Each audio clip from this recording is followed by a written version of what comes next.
there, back here at Cooper Chiropractic in Bristol, where we're continuing to talk about their unique approach to nutritional counseling. We are again joined by Dr. Todd Cooper. And Dr. Cooper, thanks for having us out. Thanks for being here, Amy. Well, last time we talked a lot about that first visit and sort of getting to know the folks that are coming through the door. And today we want to talk about what happens next. What happens after you gather a lot of that information? Okay. Well, after that first visit, we have the patient go home with a diet log. We want them keeping it, we want a record of what it is they're eating and drinking on a daily basis. And while they're doing that, we are taking the data that we got from the first visit and trying to engineer a program that we feel will help them return to better health as quickly as possible. And then when they come back for the second visit, we go over our findings and our recommendations, and then we review the dialogue with the patient, with the individual seeking help. And if they decide to continue and do a program, it's a commitment. It's approximately 5 to 6 months of initial commitment to really clean their body out and see positive changes in their health. It's amazing that you can do that, though, because we're talking about really years of bad behaviors. And within 5 to 6 months, you can really get them looking at starting over. And that's, I think, the innate inborn potential that we all have to be healthy. If we could, it's always in there. It's always in there trying to work to adapt the best it can to the environment. If we can just remove burdens that could be suppressing our innate inborn ability to function at an optimum level. You know, it's all energy. One of the biggest things people seem to find after they've been on a program for a short period of time, they just feel better. Their sleep patterns seem to go into better sync. Their digestive issues, 90% of the time, clear up quickly.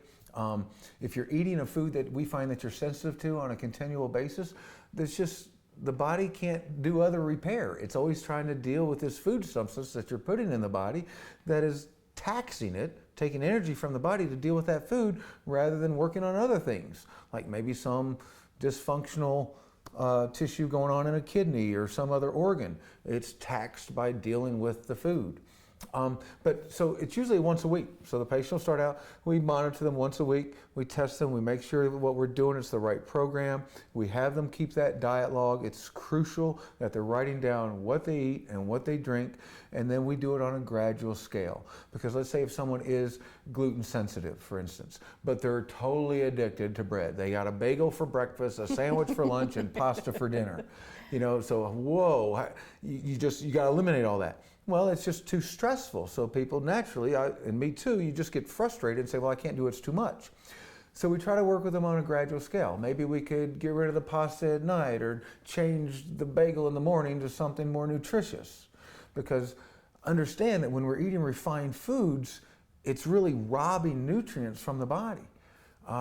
And it also leaves an acid ash, which can pull calcium salts from your bone, lead to bone softening diseases, all from eating too many grains. Grains can really disrupt the body's ability to function. But it's not true in everyone. Not everyone is grain sensitive, but we find that stressor, we eliminate it again on a gradual scale. Once we feel they got the diet log in, they're doing well with the diet, then they don't have to keep keeping it unless they want to. I just got to make sure that they're eating clean. They're cleaning things up. And again, it's on a scale it's an agreed partnership. Because you have to have that commitment. Yes, yes. And if it's not me, the doctor, telling you this is what you need to do, and the individual has to be willing at the pace that they're comfortable with to make those changes. And then it's amazing the results. I was going to say, once they start to see the progress, it becomes easier and easier. They're hooked. Yes. And I like to use that example again, like we're all down in this hole of feeling bad, no energy, cramping, bloating, what have you, whatever symptom might be your symptom. As the body gets healthier and things start functioning better, and then you do go, let's use the grain thing again, you go to a birthday party and you eat some cake and a piece of pizza.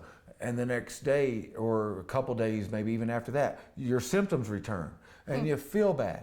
So then you get clean again, and then you go out and you do it again, and you feel bad. And finally you get tired of the negative effects of 5 minutes of enjoyment of feeling so lousy for possibly several days. Then you just say, forget it, I'm done. I'm not going to do it anymore. I'm going to stay clean.